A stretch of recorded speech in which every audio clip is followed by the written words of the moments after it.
Hi everyone, this is Jim. Welcome to this postmortem of my Blitz game number 869. My opponent started off with e4 and I went for the French defense with e6. So we played the normal line here, d4, we go d5. Now there's three main choices. Well, there's also the exchange variation, so four main choices. He chose the third one, the advanced variation. The top two are really knight c3. This allows either the classical or the win-hour variations, are the most common way to play. And then there's also knight d2, the Tarrasch variation, which also can lead in a couple of different directions. But e5 is respectable, although it is a bit, white has to be careful because the center comes under fire immediately. So c5 is the natural counter to this setup. White defends with c3. Black builds up pressure with knight c6. I kind of like this for black just because the the play is so easy. You don't have a lot to memorize. You just keep putting pressure on the center. Let's see. White defends and black continues to attack. You can also play bishop d7 here as a preparation, but queen b6, you can see these are about equal. I think they often transpose into the same line.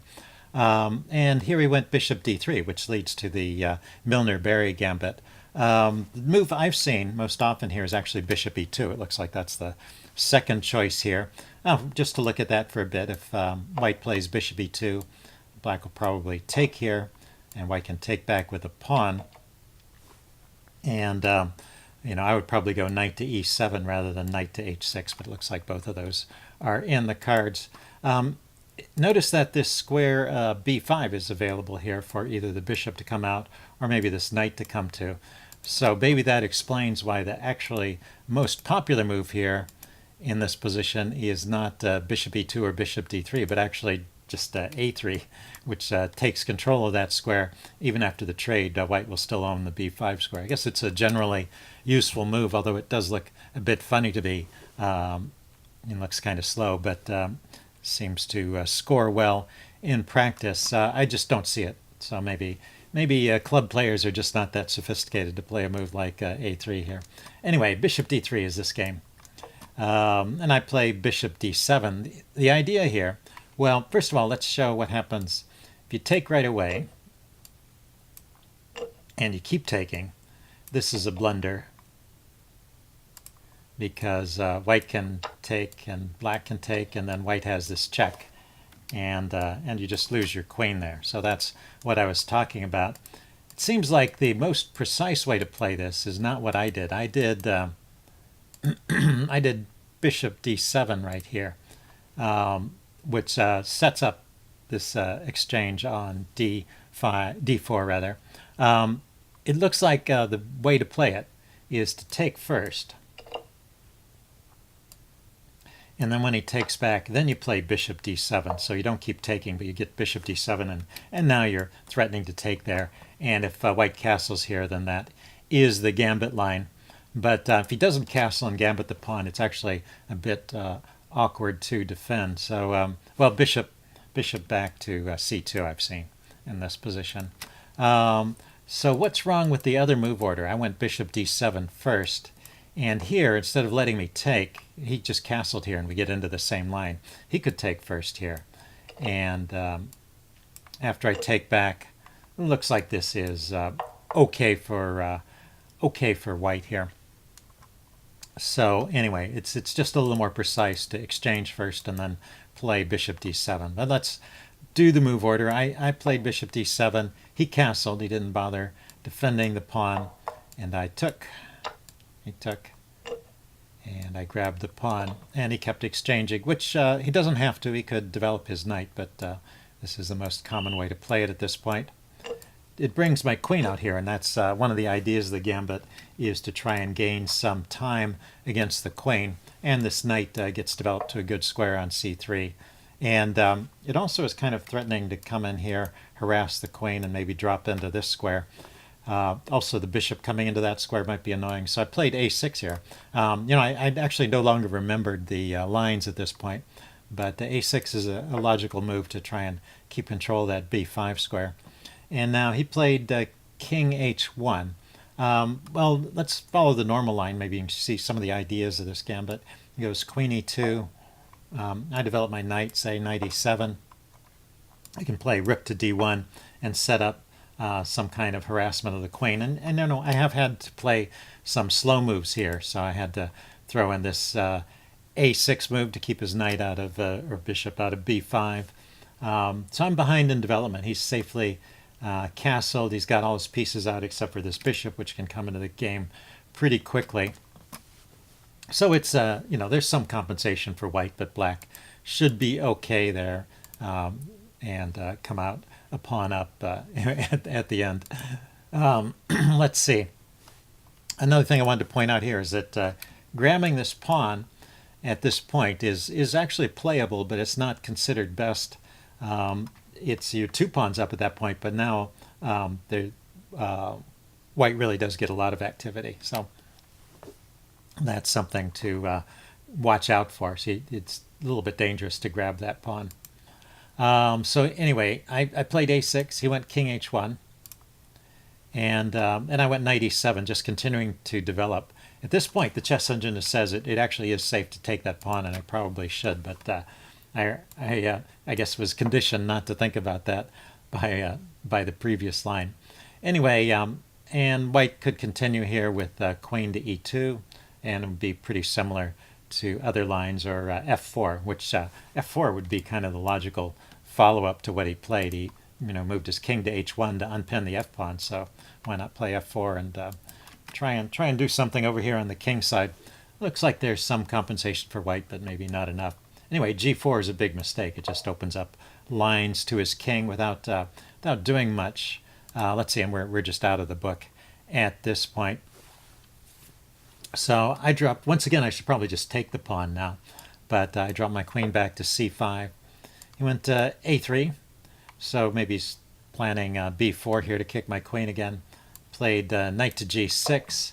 The chess engine, now that my queen is out of the way and I can't take e5 directly anymore, it finds another way to threaten the pawn. Yeah, well, this is an interesting line for several reasons. One is if you push here with d4, the knight probably goes here, and then you can pin it with bishop to c6, exposing the awkwardness of white's position along this diagonal. So that's certainly the best way to play there. That looks pretty good. I was thinking I go there, his knight goes here, and I have to move my queen. I was neglecting this idea of the pin. So anyway, I ignored all that and played knight g6, and he played f4, holding on to his center. So that was a good move. I dropped my queen back to c7. Bishop c6 immediately was better there, but anyway, I don't want to take up too much time with every little thing. Let's see. He goes bishop e3. I went bishop c5, offering this exchange of dark squared bishops. I still had the idea of getting my bishop to this square and pushing the d-pawn forward.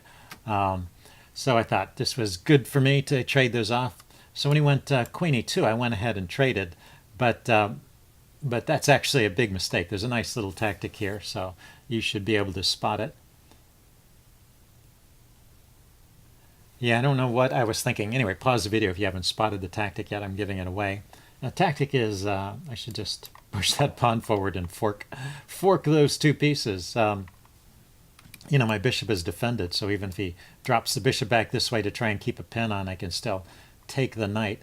And I don't know why. I guess I thought that square was adequately defended, or I just didn't think of it. So anyway, instead of queen e2, he really should take, and play would continue like this: queen c5, say rook c1 to harass my queen, and rook to c8. If he moves his knight away, well, I can move my queen away for one thing because the rook is defended. But if the knight goes somewhere that doesn't defend the rook, I can actually take the rook and just trade off a couple more pieces and go into an endgame where I have this protected passed pawn. So that's a real endgame trump card. Anyways, so I should still be fine here, but that's best play for white at this point. But queen e2 should lose immediately. Unfortunately, I let him get away with that. I exchanged. He took back. And then I played bishop c6, which, as I mentioned, the chess engine has been wanting me to play that for a long time. Now there's this big threat of moving the pawn forward with check and winning the queen. So he blockades the pawn. Good move. And then I decide to try and soften up the kingside pawns over here some more with the move h5. That turns out to be an okay move as well. He should probably play g5. I could castle here, and the game would continue. I would probably try and work out some strategy to chase his queen away from this square. And I have a slight edge here, but White's got a playable position as well, it seems. So the game is not over by any means. Instead, he played the move f5, and then he resigned here. I wasn't quite sure why he resigned. In fact, I was about to blunder here. I was about to take, and that leaves me with an edge, but not as big an edge as if I should just take here.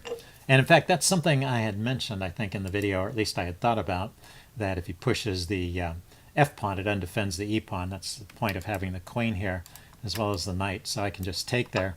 But anyway, he surrendered before I could play the wrong move here, but this was the correct move.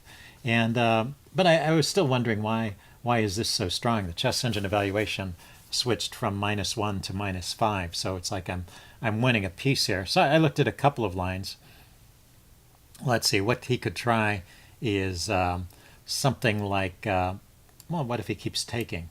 Then, well, there's this nice tactic here, where I take the bishop, and if the queen drops back, then, oh, well, okay, so he can throw on this move. Take there with check, I move the king aside, then the queen takes the knight back to maintain material equality, then I push the pawn forward. So that just wins a piece, and my king is in no danger. So that's one idea here after knight takes e5. So little risky to grab the pawn as long as this bishop is hanging. And then if the bishop drops back, then h takes here is very strong, because now this line is opened up, as well as the knight can move with tempo, attacking the queen, coming to this f3 square and unleashing a mating threat on h2. So that is also just fatal. So the combination of those two threats is actually just winning for black here. So White went ahead and resigned, having seen further into the position than I did, I guess. Anyway, it was an interesting game. Hope you guys enjoyed this, and I will see you later. Bye.